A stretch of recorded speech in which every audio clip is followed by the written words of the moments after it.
Welcome, Capricorn. This is Regina from Pacific Tarot, and I pulled for you the Four of Staffs.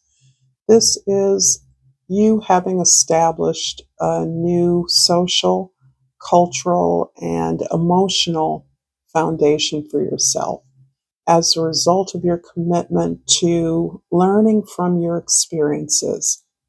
This actually ends up defining a community that you're a part of.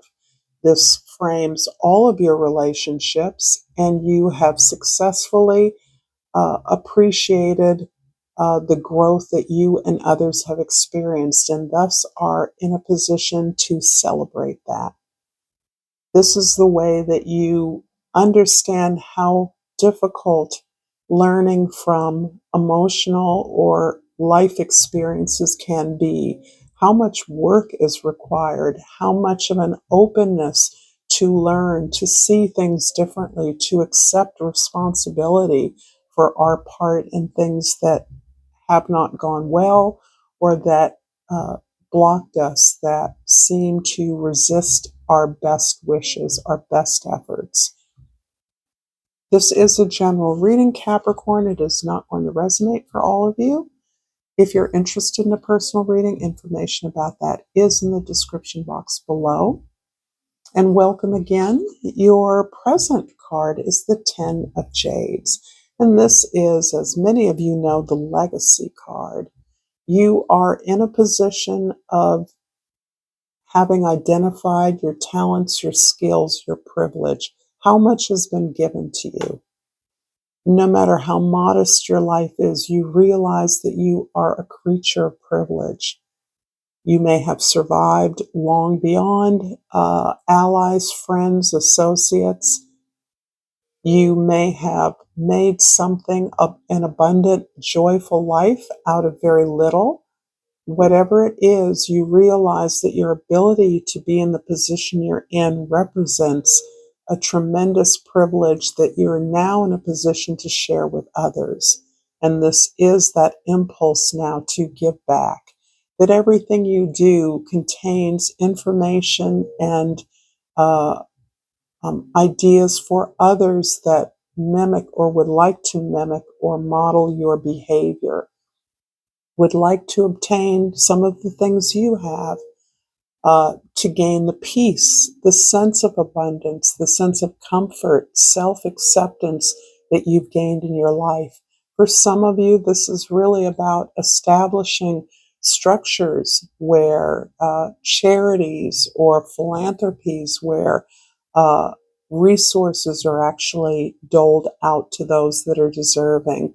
But for many of us, this represents the simple acts that offer us opportunities to be generous with others from the largesse that we have experienced in our lives. In the past, the Two of Swords is describing a very difficult choice that I believe you've already made. You have been intuitively guided to identify the right path for you, and because you've worked so hard, you have been through so much, it was a difficult decision. It didn't feel like a decision because you were compelled to move in the direction that you're moving in. This represents your gift, your talent. This is an area where you have always been compelled to contribute. Anyone will tell you that what they do often is not a matter of choice. It's something they have to do. There is no choice. And this is what you have experienced perhaps in the most recent past. This idea that you are being compelled to pursue the goals that you now understand are a match for who you are. And this also contains the concerns you have for those that you're leaving behind, which is one of the aspects that makes this hard. That we are concerned that our absence is going to leave others in the lurch, those that have depended on us, those that are used to us. But moreover, you understand that you're making a choice that is hard. The right thing is not frequently the easy thing. It's the hard thing. And you're choosing that nonetheless. And this is part of the difficulty in following this intuition, in making this decision, in choosing this path, is that it is hard. Fears emerge because you care so deeply. This is a signature of your life. This is the significance that you have been questing for, that gives meaning to the experiences you've had.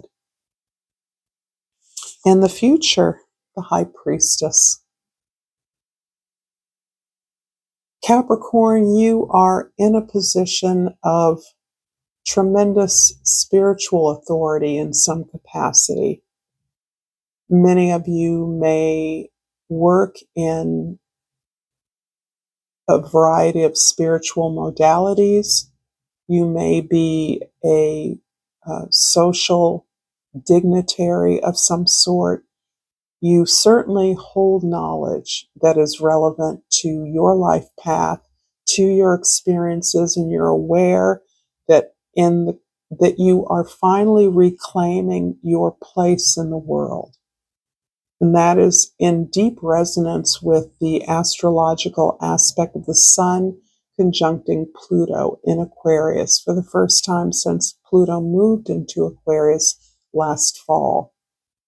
This is about finding our place in the world, and I believe that you actually have teamed up with your allies, your guides, your ancestors in reclaiming your role, understanding the authority and the wisdom that you hold. It's only given to some. It is veiled for a reason. In some decks, she is called Veiled Isis because the information she has is not for everybody. Everyone isn't ready, isn't interested, and many would abuse the information she has. So your position is important primarily in suiting yourself, becoming used to this role of so much spiritual power and authority in the world, the responsibility that goes along with that. You may be reacquainting yourself with the responsibilities you've held in the past for others. And this represents a through line from early childhood experiences. In the present, the Ten of Jades is clarified by the Knight of Swords and the Six of Pentacles. I love this because this is describing your relationships and the way that you are now seeing your relationships as these explicit agreements that can be negotiated. Part of that negotiation requires challenging assumptions, being explicit about what each party desires, most centrally for you. I do believe because you have held large experiences of responsibility for others, perhaps in other lives, perhaps in this life, that the urge to claim your desire has been difficult for you for a variety of reasons. But it is critical for you now in framing relationships that support you, that value you, and that you value, because it is a conduit to the work that you're here to do, that you be very clear and explicit about the exchanges of energy you engage in with others, that it be spelled out, that you know it is always flexible. That's why the balance is shown in some decks, because it's always a matter of give and take, realigning as you change, as other members of the party change, then the agreements naturally must be shifted to accommodate that. In the past, the Two of Swords is clarified by the Six of Swords and the Queen of Pentacles. This is more or less you moving away from those environments where you did not feel you were able to make a contribution towards a solution. In environments that characterized much of your past, you felt invisible, you certainly felt unheard, or that what you had to offer was not understood. And this has created a desire to fall back into your own self contained world, to do what you are obligated to do and say no more. This also feels as though you have been robbed of recognition for your efforts in the past. You have not been appropriately rewarded for the work that you've done, and you have come and gone from situations almost invisibly, never acknowledged, never um, recognized or remarked upon in some way. In the future, the High Priestess is clarified by the Four of Cups and the Ace of Cups. Yes. This new sense of love, heart, open-heartedness that you're experiencing is not unfamiliar to you. I do believe that this through line from your childhood is directly related to the openness that you came into the world with. This is a lot of knowledge about your impact on the world and your purpose. Something that was known to you early, pre-verbal, pre-literate, and perhaps you lost, as we all do along the way, that knowledge, and you have over the years worked very hard to regain it. And you've done that through practicing to select, choose, to identify the things that support you, that see you, that value you, rather than fitting yourself into a role that is obligated to take care of others. This has necessarily meant that you have had to retreat into your own sacred space, and in doing so, you continue to attract offers, but you're now in a position of understanding that you're only taking offers, considering offers that are a match for you, that you don't have to take every offer that comes along, and that you are in a position of when you aren't pleased or satisfied with an offer that you are given, you understand that you can manifest precisely what is a better match for you. So you have a sense now that the magic is in your hands, and that there is a very not sexy way of achieving the things that you want, and you understand that.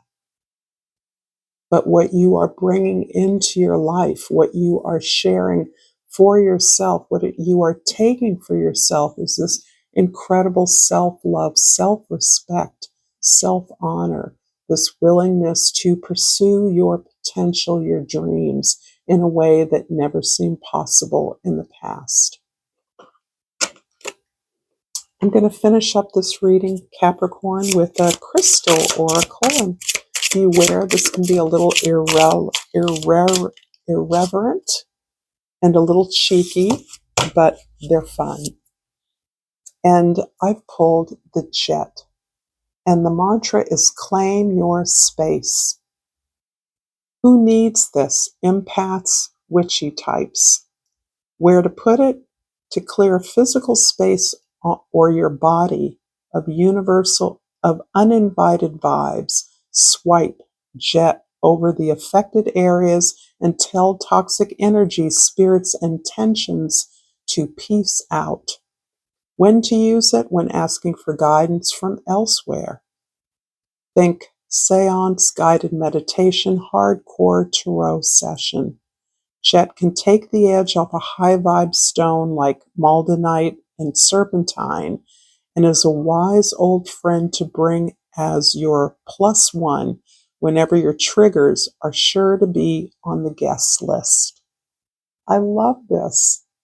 Thank you so much, fellow Capricorns, for this beautiful message. Until next time, namaste.